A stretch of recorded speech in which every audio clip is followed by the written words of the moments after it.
BJP ನಾಯಕರು ದೂರು ಕೊಟ್ಟಿದ್ದಾರೆ ಸರ್ ನಿಮ್ಮ ವಿರುದ್ಧ. ಯಾರು ಸರ್ ಹುಬ್ಳಿಲಿ ಒಂದು ದೂರ ಆಗಿದೆ. ಪ್ರಜಾಪ್ರಭುತ್ವವನ್ನು ಕಾಪಾಡುವಂಥ BJP-ಯವರಿಗೆ ಒಂದು ಕೇಳ್ತೀನಿ.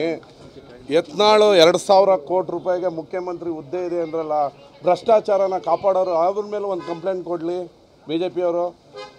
ಶ್ರೀನಿವಾಸ್ ಗೌಡರು ವಿಧಾನಸೌಧದ ಒಳಗಡೆ ಒಂದು ಹೇಳಿದ್ರಲ್ಲ, ಅಶ್ವಥ್ ನಾರಾಯಣ ಮತ್ತು ಯೋಗೇಶ್ವರ್ 5 ಕೋಟಿ ರೂಪಾಯಿ ನನ್ನ ಮನೆಗೆ ತಂದಿದ್ರು ಅಂತ. ಭ್ರಷ್ಟಾಚಾರವನ್ನು ಕಾಪಾಡೋವಂಥ BJP-ಯವರು ಅವ್ರ ಮೇಲೂ ಒಂದು ಕಂಪ್ಲೇಂಟ್ ಕೊಡಲಿ.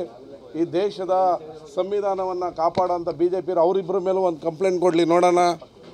ನನ್ನ ಹತ್ರ ದಾಖಲೆ ಇದೆ, ನಾನು ನಮ್ಮ ಮುಖ್ಯಮಂತ್ರಿಗಳಿಗೆ ನಮ್ಮ ಹೋಮ್ ಮಿನಿಸ್ಟ್ರಿಗೆ ಕೊಡ್ತೀನಿ. ಶಾಸಕರ ಖರೀದಿಯಿಂದ ಸರ್ಕಾರ ಮಾಡಿ ರೂಢಿ BJP-ಯವ್ರಿಗೆ, ಅವ್ರಿಗೆ ಬೇರೆ ಏನೂ ಇಲ್ಲ. ನಮ್ಮ ಮುಖ್ಯಮಂತ್ರಿಗಳು ಒಳ್ಳೆ ಕೆಲಸ ಮಾಡ್ತಾಯಿದ್ದಾರೆ. ಬಂಡೆ ಥರ ಅಧಿಕಾರದಲ್ಲಿ 136 ಶಾಸಕರಿದ್ದಾರೆ. ಈ BJP-ಯವ್ರಿಗೆ ನೈತಿಕತೆ ಇದ್ದರೆ ಹೋಗಿ ಯತ್ನಾಳ್ ಮೇಲೆ ಶ್ರೀನಿವಾಸ್ ಗೌಡ್ರು ಅವತ್ತು ಹೇಳಿದ್ರಲ್ಲ, ಅವ್ರ ಮೇಲೆ ಯಾರ ಮೇಲೆ ಆಪಾದನೆ ಮಾಡಿದ್ರಲ್ಲ, ಅದು ಪವಿತ್ರವಾದ ವಿಧಾನಸೌಧದಲ್ಲೇ ಹೇಳಿದ್ದಾರೆ.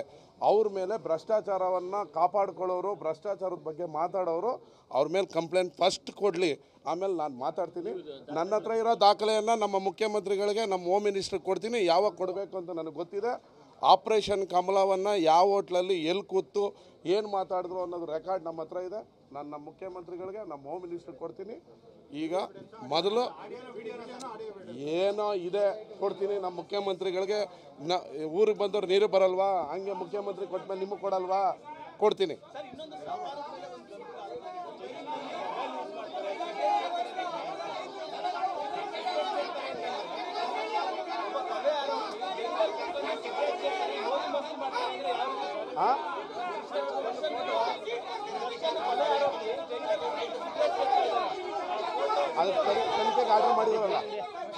ಅದಕ್ಕೆ ತನಿಖೆಗೆ ಆರ್ಡರ್ ಮಾಡಿದಾರಲ್ಲ. ಓಕೆ, ಥ್ಯಾಂಕ್ ಯು, ಧನ್ಯವಾದ.